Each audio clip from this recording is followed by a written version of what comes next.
He grabbed my arm on the golf course and said, "You really want these soft hands raising your kids?" I didn't even argue. That was 2 years ago. Yesterday, his business partner called to apologize for Trevor's entire campaign to ruin my life. I'd been dating Sarah for 4 months when she finally invited me to her older brother's country club. My entire body went tense because without her brother's blessing, we would never get married. "Just warning you," she said, fixing my belt in the parking lot. "He's been my protector since our parents died. My ex in senior year pretended to be broke while draining my accounts, so now Trevor still assumes every guy's after my money." I nodded, my chest tight. What they didn't know, I owned a private jet company, but I learned money changes how people see you, so I kept my mouth shut and dressed casually. Trevor was already at the driving range when we arrived, and the way he looked me up and down made it clear he'd already written me off. He wore head-to-toe Ralph Lauren like he was sponsored, and his handshake was the kind meant to establish dominance. After the crushing grip, he announced my hands felt soft, like someone who'd never done real work, then asked if I even knew how to hold a club, or if Sarah would have to teach me like a child. After we teed off, he made sure I walked while he and Sarah took the cart. Throughout the first 3 holes, he kept grabbing my shoulders and repositioning them, talking to Sarah over my head about how proper lessons cost money I clearly didn't have. My phone buzzed constantly with calls from my operations team. I switched to D&D, but Trevor noticed. "Turn that thing off," he commanded. "What, DoorDash needs you back online?" He laughed at his own joke. At the 4th hole, while Sarah was lining up her putt, Trevor pulled out his phone and started showing me photos of every successful guy who was a member there. All single, all interested in Sarah. When Sarah tried to change the subject, Trevor grabbed her hand. "I understand you're settling because you're scared. Your ex David hurt you, so now you're dating down where it's safe." He looked straight at me. "No offense, but she needs someone on her level." My jaw clenched as Trevor turned back to me, his confidence growing with each insult that went unchallenged. "Look at this. What happens if someone threatens you? This gonna protect you?" He grabbed my arm, squeezing my bicep. "Nothing. Probably can't even open a pickle jar." My jaw clenched as Trevor turned back to me, his confidence growing with each insult that went unchallenged. "You know what's funny?" He circled me like a predator. "Sarah's literally the only woman who'd give you a second look, and that's just because she's traumatized from our parents." He actually lifted my chin with his finger, examining my face. Things escalated when a group of women from the club walked by. Trevor literally pushed me toward them. "Ladies, quick poll. Would you date this guy?" They looked uncomfortable as he continued. "You can be honest with me. On a scale of 1 to 10, one muttered, 'Excuse me,' and they hurried away." "See?" He turned to Sarah. "Even strangers can tell he's not husband material." "Trevor, please stop," Sarah pleaded, but he was on a roll. "Let's talk about your future kids," he said, his voice getting crueler. "You really want this as their father?" He grabbed my wrist, holding it up. These soft hands teaching them to throw? This weak voice telling bedtime stories? He actually got in my face, close enough I could smell his cologne. First day of school, other kids asking why their dad looks like the substitute teacher, why daddy can't coach the little league, why mommy settled. My phone rang again. Trevor answered it before I could move, putting it on speaker with a smirk. The panicked voice of my operations manager filled the air, announcing something about a CEO furious that we'd given his usual jet to another client. I snatched the phone and told them to offer him the smaller citation or find another company. The words "Aviation" and "Mr. Hayes, sir" echoed across the quiet golf course as I hung up on what was clearly a multi-million-dollar account. I watched Trevor's entire world crumble as he processed what he just heard. His face cycled from confused to horrified to utterly destroyed as every single insult came flooding back. His mouth opened and closed like a fish gasping for air. "Aviation," he whispered. "But you can't be." Sarah connected the dots faster. "Wait a second, the house, after mom and dad died, someone paid off the mortgage anonymously." He looked up at me, tears forming. I was just protecting her, you know? I was just protecting her. You understand, right? After what happened with David, I had to test you." His voice cracked. "You get it, don't you, brother?" I just nodded and got ready to leave with Sarah. And I didn't know it at the time, but my comments had stung Trevor, and he wanted to use them to ruin everything I had ever worked for. 3 days after the golf course incident, I stood in Hayes Aviation's flagship hangar, reviewing maintenance schedules when my assistant Catherine knocked on the doorframe. She held a stack of message slips, her expression puzzled. Someone had been calling repeatedly about safety concerns, refusing to leave their name but insisting it was urgent. The call started Monday morning and increased throughout the week. Each time Catherine asked for details, the caller hung up. I took the messages and scanned through them. Different phone numbers each time, all untraceable. My stomach tightened as I recognized the pattern. Anonymous complaints were the first step in a coordinated attack on a company's reputation. I've seen competitors try this before, but the timing felt too coincidental. My phone buzzed with a text from Sarah. The message made my blood run cold. She wanted to know why I hadn't told her about the money from the beginning. Her brother had been filling her head with stories about wealthy men who lied to get close to vulnerable women. He'd compared me to David, her ex who'd pretended to be broke while stealing from her. The parallel stung because I knew how deeply David had wounded her trust. I tried calling Sarah back, but she didn't answer. Another text came through saying she needed time to process everything. Trevor had spent the entire morning at her apartment, showing her articles about rich men who performed poverty to manipulate women into relationships. He'd created a timeline of our relationship, highlighting every time she'd paid for dinner or I'd mentioned being careful with money. By afternoon, my phone exploded with concerned calls from clients. Someone had been posting on aviation forums and submitting reports to safety hotlines about Hayes Aviation. The posts used technical language but contained just enough errors to seem like a concerned citizen rather than an industry professional. Each post came from different usernames, different IP addresses, but the writing style was consistent. They all questioned our maintenance standards and pilot training programs. My operations manager Jonathan burst into my office, his face flushed. A safety inspector had shown up asking detailed questions about our maintenance logs, specifically looking for any shortcuts or cost-cutting measures. The inspector mentioned receiving multiple anonymous tips about potential violations. Jonathan had provided full access to our impeccable records, but the damage was already starting. Word traveled fast in the aviation community. The inspector's questions were oddly specific, targeting areas that only someone with inside knowledge would know to ask about. Then Jonathan mentioned something that made everything click. The inspector had name-dropped his college roommate who recommended he look into our company personally. I remember Trevor mentioning his college connections during one of his country club brags. That evening, I tried reaching Sarah again. Her phone went straight to voicemail. I drove to her apartment, but her car wasn't there. Emma's number was saved in my phone from Sarah's birthday dinner. When I called, she answered on the first ring, but her voice was cold. Trevor had been there too, spending hours explaining how I'd researched their family tragedy to exploit their vulnerability. He'd shown Emma my company's financial records, highlighting how I could have helped them openly, but chose deception instead. At midnight, Sarah showed up at my apartment. Her mascara was streaked, her eyes red from crying. She stood in my doorway demanding answers. What else had I lied about? Why did I hide who I was? Trevor had convinced her that everything between us was calculated manipulation. He'd shown her case studies of wealthy predators who targeted women with trust issues. I invited her in and tried to explain. The money wasn't about manipulation, but about wanting to be seen for who I was, not what I owned. But every explanation sounded hollow against Trevor's poisonous narrative. Sarah listened, her arms crossed, doubt etched across her face. When I finished, she stood up. She needed space to think, time to figure out what was real. She was going to stay at Emma's house for a few days. After Sarah left, I couldn't sleep. At 5 a.m., I decided to hit my usual coffee shop to clear my head. The owner, who'd known me for years, pulled me aside. Sarah's brother had been there at 6 a.m. the previous morning, asking detailed questions. Did I come here often? What time did I usually arrive? Did I meet business contacts here? The owner thought it strange, but figured it was related to Sarah. Now I realized Trevor was mapping my routine, gathering intelligence for his next move. My phone buzzed with a text from an unknown number.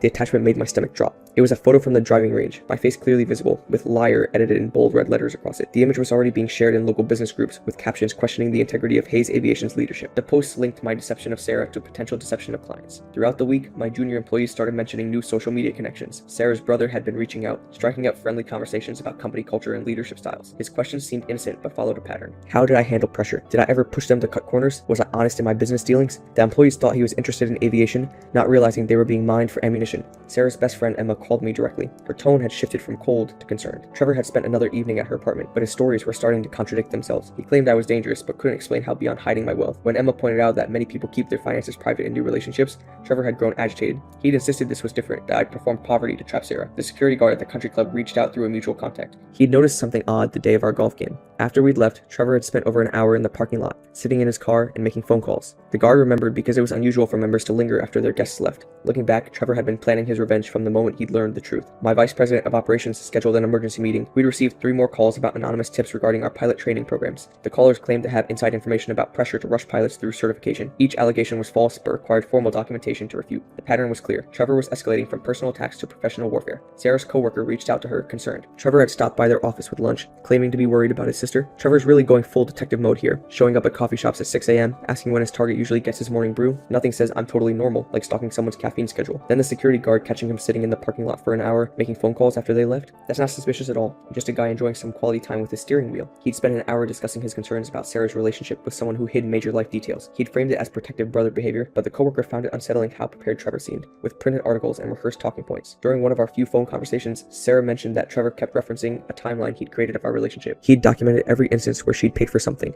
every time I'd mentioned budget concerns, every moment that could be reinterpreted as manipulation. He'd turned our genuine moments into evidence of deception. Trevor's campaign intensified. He started showing up at Sarah's apartment whenever he knew I'd be there, always with urgent family business that required private discussion. Each time, he'd arrive just as we were settling in for the evening, forcing me to leave so they could talk. Sarah grew increasingly frustrated, but felt obligated to hear him out. Then came the call that changed everything.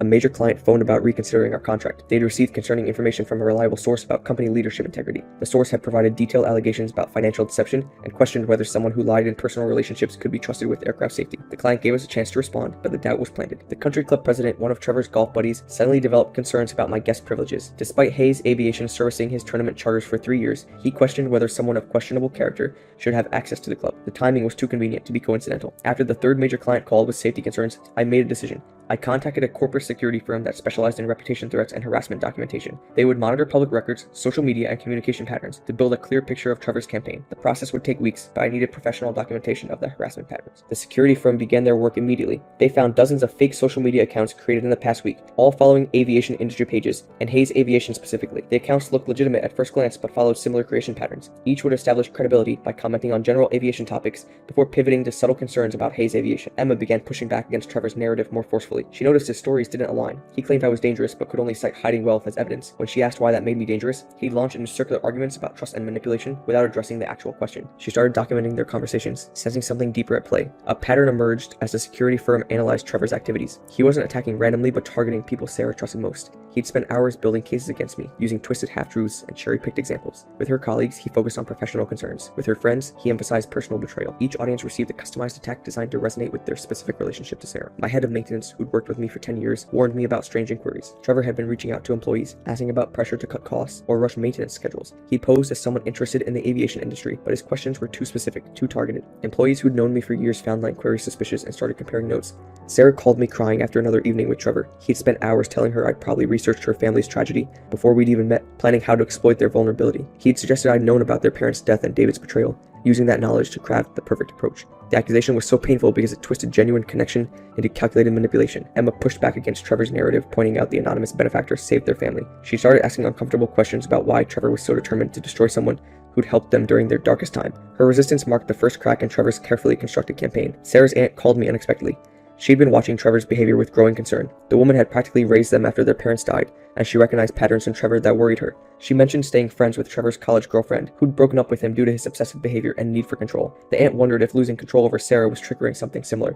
Trevor created fake social media accounts to comment on Hayes aviation posts with subtle safety concerns. The security firm tracked 17 different accounts, all created within days of each other. Each account had a generic profile picture and minimal history, but they coordinated their attacks perfectly. One would question maintenance schedules, another would express concern about pilot training, creating an illusion of widespread worry among customers. I recognized the manipulation pattern matched what Sarah described David doing years ago. The isolation tactics, the constant doubt-seeding, the way Trevor positioned himself as her only trustworthy protector while systematically undermining everyone else in her life. The parallels were too clear to ignore, but pointing them out would only sound defensive. The security firm discovered Trevor had been researching private aviation accidents through public records requests. He'd pulled reports from the past decade, looking for any incident involving charter services. His search history showed particular interest in maintenance-related issues and pilot error cases. He was building an arsenal of fear-inducing examples to share with potential clients. Sarah's therapist, who she'd started seeing after David's betrayal, helped her recognize the manipulation tactics. During their sessions, Sarah began connecting Trevor's current behavior to the control patterns she'd experienced before. The therapist didn't directly accuse Trevor, but guided Sarah to see the similarities herself. This professional perspective gave Sarah a framework for understanding what was happening. I screenshot and documented every fake post, comment, and anonymous complaint. My legal team advised maintaining comprehensive records of the harassment. Each piece of evidence was time-stamped and archived. The folder grew thicker daily as Trevor's campaign expanded across multiple platforms and communication channels. The aviation authority confirmed the complaints were unsubstantiated, but explained they were obligated to log each one. Every anonymous tip created a permanent record that future inspectors might reference. Even baseless accusations left marks on our company's file. Trevor understood this perfectly, creating a paper trail that would haunt us for years. My senior pilots rallied around me, having witnessed my integrity over the years. They started their own documentation of Trevor's harassment, keeping logs of strange phone calls and suspicious inquiries. Several pilots offered to provide character references if needed. Their loyalty meant everything as Trevor tried to poison our reputation. The security firm's surveillance showed Trevor meeting with industry contacts at various restaurants. He'd been networking aggressively, presenting himself as a concerned citizen with inside knowledge about Hayes Aviation. The firm photographed him having lunch with competitors, regulatory officials, and industry journalists. Each meeting lasted over an hour, with Trevor doing most of the talking. Sarah's aunt mentioned she'd stayed friends with Trevor's college girlfriend, who was concerned about his obsessive behavior patterns resurfacing. The ex-girlfriend revealed that Trevor had exhibited similar controlling behavior in college, monitoring her friendships and creating detailed timelines of her activities. She'd ended the relationship when his possessiveness became unbearable. Instead of fighting back publicly, I continued normal operations. Every flight departed on time, every maintenance check exceeded standards, every client interaction remained professional. I refused to let Trevor's attacks change how we operated.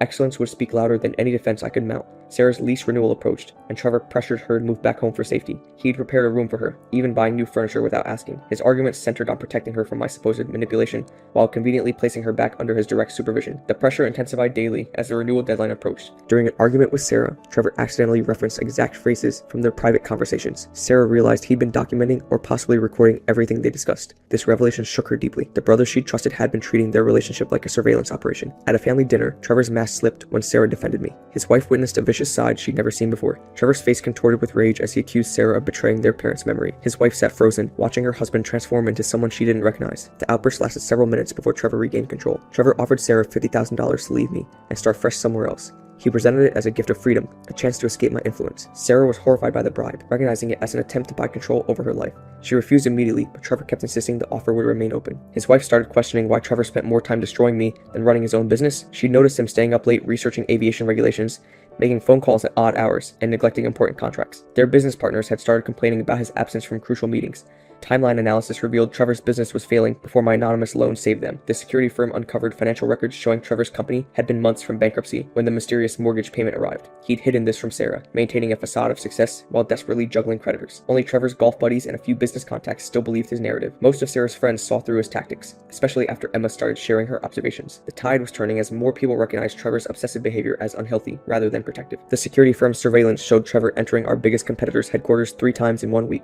They captured clear photos with timestamps, showing him carrying folders and meeting with senior executives. Whatever information he was sharing, our competitors were interested enough to grant multiple meetings. My CFO received an invitation from Trevor for drinks to discuss mutual opportunities. The message hinted at inside information about Hayes Aviation that might interest someone looking to change companies. My CFO refused immediately, forwarding the message to me as evidence of Trevor's attempted corporate espionage. His loyalty never wavered despite whatever Trevor was offering. Sarah and I had an honest conversation about trust, money, and deception. Oh wow, Trevor's going from weekend detective to full-time stalker with benefits. The guy's spending more time tracking his sister than actually running his business. I bet his wife's wondering if she married a CEO or a really expensive private eye. She acknowledged her confusion and hurt while I explained my fears about being valued only for wealth. We discussed David's impact on both our lives and how his betrayal had shaped our behaviors. The conversation was painful but necessary, rebuilding understanding between us. I refused to use my wealth to destroy Trevor despite having every capability. My legal team had prepared several options for aggressive counteraction, but I declined them all. Maintaining moral high ground mattered more than revenge. I wouldn't become the monster Trevor was painting me as. During a heated phone call that Sarah overheard, Trevor accidentally admitted he was trying to force me to reveal my true nature. He believed everyone with money was inherently corrupt and was determined to expose what he saw as my inevitable darkness. His admission revealed the depth of his prejudice and paranoia. Documentation showed Trevor had filed 12 formal complaints across different agencies, plus dozens of anonymous tips. The coordination required was staggering. He'd researched each agency's reporting requirements, tailored complaints to their specific jurisdictions, and maintained detailed records of each submission. This wasn't emotional reaction, but calculated warfare. His wife found his obsession files while looking for tax documents. She discovered binders full of printed emails, photos, timeline charts, and research about me. The depth of his vendetta disturbed her. She'd known he was upset about Sarah's relationship, but hadn't grasped the consuming nature of his fixation. Employees started sharing their own stories of my integrity, creating organic pushback against Trevor's narrative. They posted on social media about fair treatment, generous mentorship, and ethical business practices they'd witnessed. These testimonials carried weight because they came from people with nothing to gain by defending me. Several clients personally called to express support, having worked with Hayes Aviation for years without incident. They'd received Trevor's anonymous warnings but dismissed them based on their actual experiences. One CEO mentioned that the desperate nature of the attacks actually reinforced his confidence in our company. Sarah's birthday dinner became a direct confrontation when Trevor couldn't explain why helping his family was manipulation. He'd prepared talking points about my deception, but when family members asked why paying their mortgage was harmful, he struggled to respond. His arguments crumbled when faced with the simple reality of generous assistance. Family friends who'd known them since their parents died started questioning Trevor's mental state and motives. They'd watched him transform from protective brother to obsessive controller. Several pulled Sarah aside to express concern about Trevor's behavior, validating her growing doubts about his campaign. Trevor's business partners noticed he was neglecting work for his vendetta. Important contracts went unsigned, client meetings were missed, and strategic planning sessions proceeded without him. They threatened to buy him out if he couldn't refocus on their company. The ultimatum forced Trevor to choose between his obsession and his livelihood. Sarah's aunt revealed she told Trevor about the anonymous benefactor 2 years ago. He'd known all along who'd saved their family but had hidden this from Sarah. This deception shattered Sarah's trust more than anything else. Trevor had let her wonder and worry while knowing the truth. I ensured no Hayes Aviation employees retaliated against Trevor despite provocation. When some pilots suggested their own social media campaign against him, I shut it down immediately. We would maintain professional standards regardless of Trevor's tactics. Protecting our company's reputation meant taking the high road. Sarah's extended family rallied around her right to choose her own partner. Aunts, uncles, and cousins who'd initially stayed neutral began speaking up. They'd seen enough of Trevor's behavior to recognize it as controlling rather than protective. Family gatherings became supportive spaces for Sarah rather than interrogation sessions. Trevor's fake social media accounts got flagged and removed by platforms. The coordinated nature of the post triggered automated detection systems. His digital warfare campaign collapsed as account after account disappeared. The sudden silence was almost as telling as the attacks had been. His wife witnessed Trevor screaming at Sarah about betraying the family by staying with me. The verbal assault happened during what was supposed to be a calm discussion. Trevor's wife intervened, physically placing herself between the siblings. She'd never seen her husband so unhinged, and it frightened her. Former employees came forward about my fair treatment and generous mentorship over the years. People who'd moved on to other companies shared stories about how I'd supported their career growth. These testimonials came unsolicited, spreading through industry networks. Trevor's narrative couldn't compete with years of accumulated goodwill. Bank records Sarah could legally access showed Trevor had been monitoring her trust fund weekly. He'd set up alerts for any significant transactions and regularly checked the balance. This financial surveillance predated my relationship with Sarah by years. His obsession with her money was longstanding, not triggered by my arrival. Sarah's lease expired, and she chose to move in with me. The decision represented clear independence from Trevor's control. She signed the papers despite his protests, threats, and bribes. Moving trucks arrived as Trevor made one last desperate attempt to change her mind, but Sarah held firm. Community members who'd benefited from Hayes Aviation's charity work spoke up about company values. We'd quietly supported youth aviation programs, veteran pilot training, and emergency medical flights. These contributions had never been publicized, but recipients remembered. Their voices added weight to our defense. The stakes clarified as Trevor faced losing his sister forever if he continued. Sarah had drawn clear boundaries, warning that his behavior was destroying their relationship. He could choose his vendetta or his family, but not both.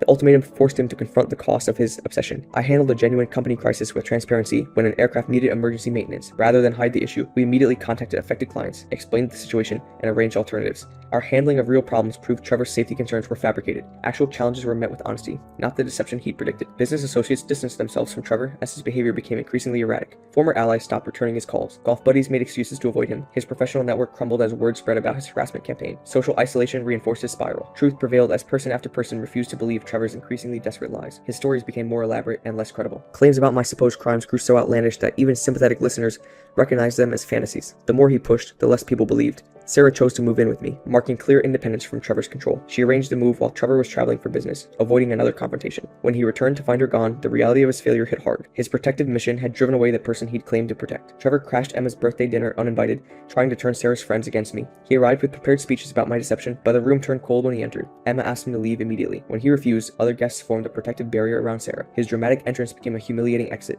Friends shut down his manipulation, having seen through his tactics completely. They'd compared notes about his visits, recognized his patterns, and agreed to support Sarah. When Trevor tried to divide them, he found a united front. Years of friendship proved stronger than his poisonous whispers.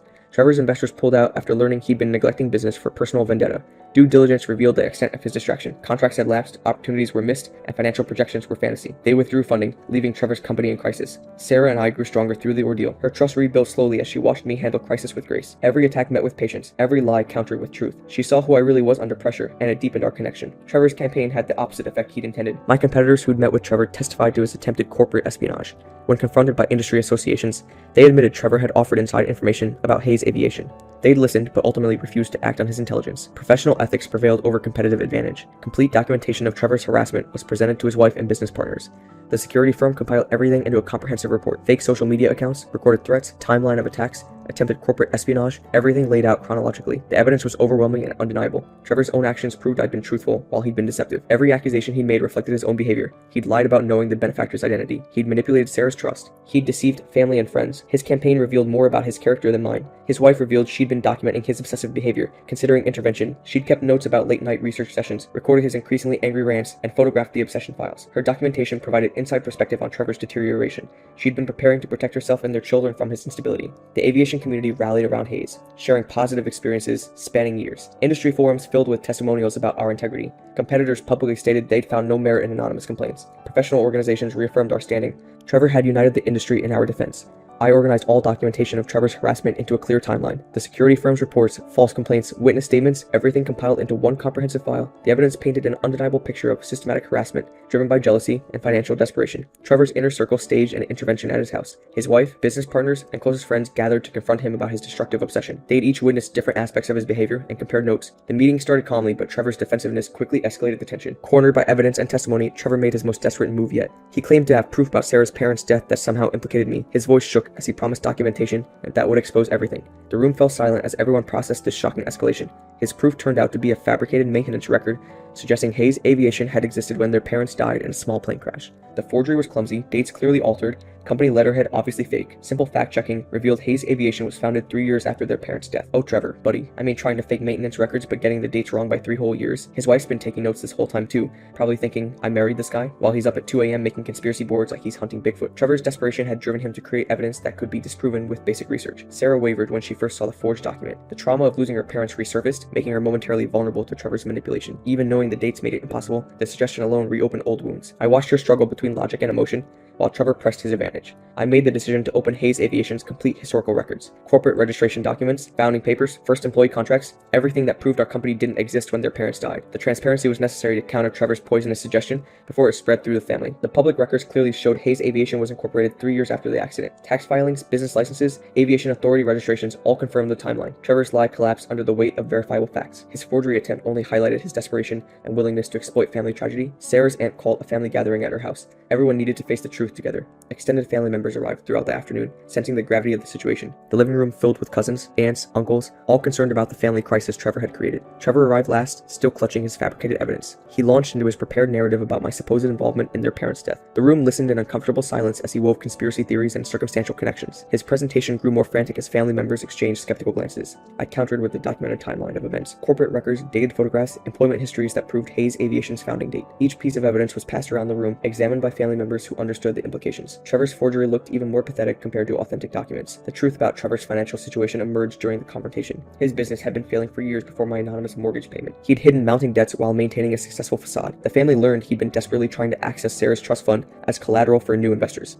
Trevor's wife produced her phone, revealing recordings she'd made over recent weeks. His voice filled the room, admitting his jealousy-driven vendetta against me. In one recording, he explicitly stated his plan to destroy me for exposing his failures at the golf course. The family heard him acknowledge knowing I was the anonymous benefactor while plotting to turn Sarah against me. I faced a choice between destroying Trevor with the accumulated evidence or showing mercy to Sarah's only sibling. The documentation could end his business partnerships, his marriage, his standing in the community. Every instinct pushed toward unleashing the evidence, but I remembered Sarah's love for her brother. Despite everything, I presented the full documentation to the family without demanding specific action. Security reports, false complaints, witness statements, surveillance photos, everything laid out for them to see. The evidence spoke for itself without my commentary. Family members could draw their own conclusions about Trevor's behavior. The family absorbed the complete picture of Trevor's campaign. His greed, jealousy, and willingness to destroy their benefactor became undeniable. Aunts who defended him fell silent. Cousins who remained neutral shook their heads in disgust. The uncle who'd questioned my motives apologized directly. Trevor made one final manipulation attempt, suggesting he might harm himself if Sarah didn't leave me. The threat was vague, but calculated to trigger protective instincts. His wife immediately intervened, recognizing the manipulation tactic from their own relationship struggles. She positioned herself between Trevor and the family,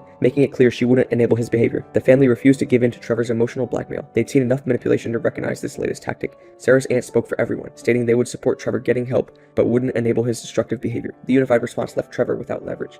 Victory felt hollow as I watched Sarah's family fracture around us. We'd saved my company and preserved our relationship, but the cost was evident in Sarah's eyes. Her only sibling had revealed himself as someone willing to destroy her happiness for his own agenda. No amount of business success could compensate for that loss. Trevor finally admitted defeat, his shoulders sagging as the fight drained from him. Surrounded by evidence of his lies and manipulation, he agreed to seek therapy. His wife made it clear this was non-negotiable if their marriage would continue. He nodded silently, understanding he pushed everyone to their limits. His business partners moved forward with buying out his share of their company. The documentation of his neglect and erratic behavior made the decision easy. Trevor would receive fair compensation but lose the business he'd built. Starting over would be humbling for someone who'd defined himself through success. Sarah and I began building our new life together, shaped by the ordeal we'd survived. The experience had stripped away pretenses and revealed core truths about everyone involved. We were sadder but wiser about family dynamics and the destructive power of jealousy. Our foundation was stronger for having weathered Trevor's assault. The extended family acknowledged my role in saving them years ago. Aunts and uncles who'd questioned my motives now offered genuine gratitude. They understood I'd helped without seeking recognition. The opposite of Trevor's accusations. The acknowledgement came with invitations to family gatherings and acceptance into their circle. Moving forward meant establishing new boundaries with Trevor. Sarah made it clear he needed to respect our relationship and maintain appropriate distance. Contact would be limited until he demonstrated genuine change through therapy. The boundaries were firm, but left room for potential reconciliation if Trevor did the work. Hayes Aviation emerged from the crisis with our reputation intact. Clients who stood by us during the harassment campaign became even more loyal. Employees who'd witnessed my response to Trevor's attacks felt increased confidence in company leadership. The aviation community support had been overwhelming and wouldn't be forgotten. Trevor's therapy journey began with resistance but gradually led to self-awareness. His therapist specialized in narcissistic behavior patterns and family dynamics. Early sessions focused on understanding how his need for control had poisoned his relationship with Sarah.